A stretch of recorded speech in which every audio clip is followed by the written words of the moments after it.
Hi, I'm going to show you how you can create your own breakout rooms. First, you need to make sure that you have this extension right up here, the B for breakout rooms. There's a control in there that automatically is added to your Google Meet that you're going to use, but you are not going to open it up.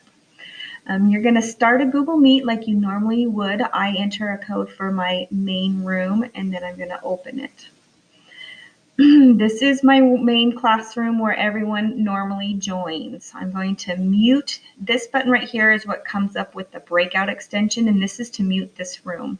This is where all the students are going to join. I'm going to leave that open and mute it.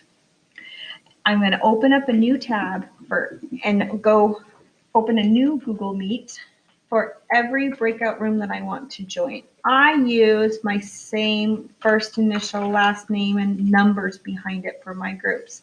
You're going to start meetings with all of them. You are in them and you can hear the kids. And then I'm going to open another one.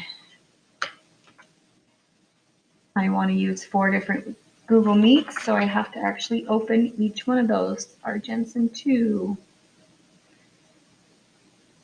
Join.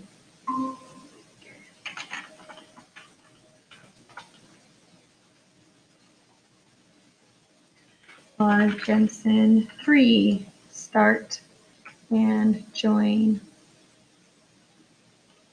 And then our Jensen 4 is all that I'm going to use for this example.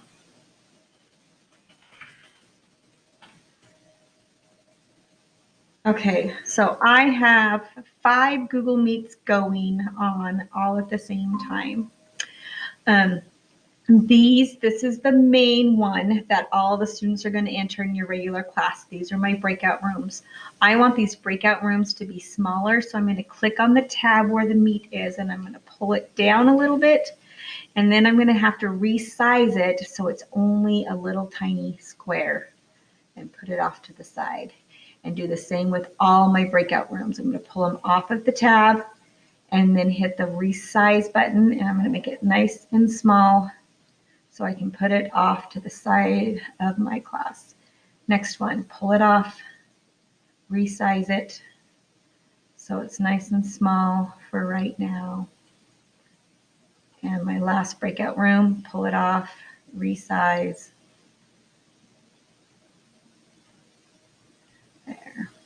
Okay, this is my main one. I can resize this also. I have dual monitors, so I actually move this to my other monitor, but I can't record 2 monitors at the same time. So I'm just gonna minimize this and just show you all what that looks like.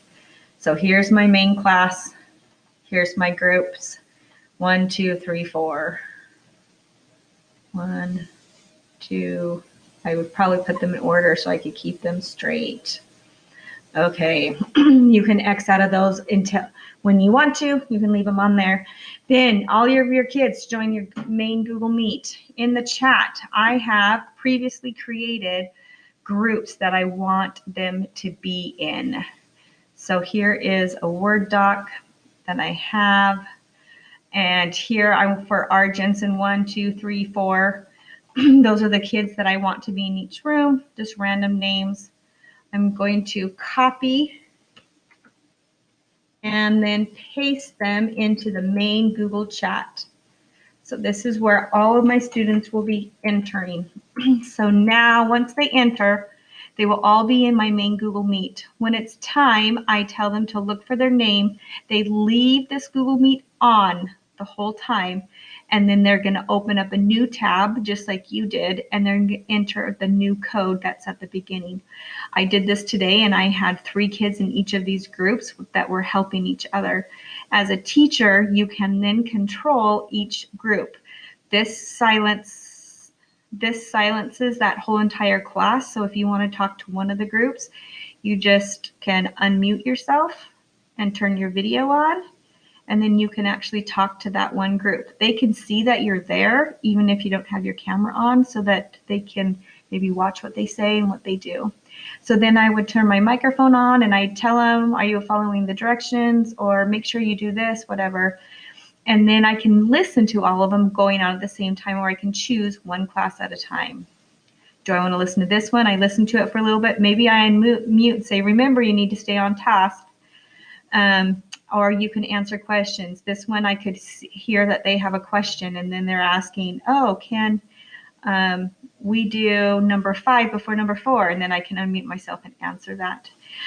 This screen, if all of these are muted, so you don't get extra feedback, the main room is still going. So on this main room, if you need to tell the whole group something, then you would unmute yourself for this whole room and say you've got 3 more minutes left in your breakout room. And then you can mute yourself again.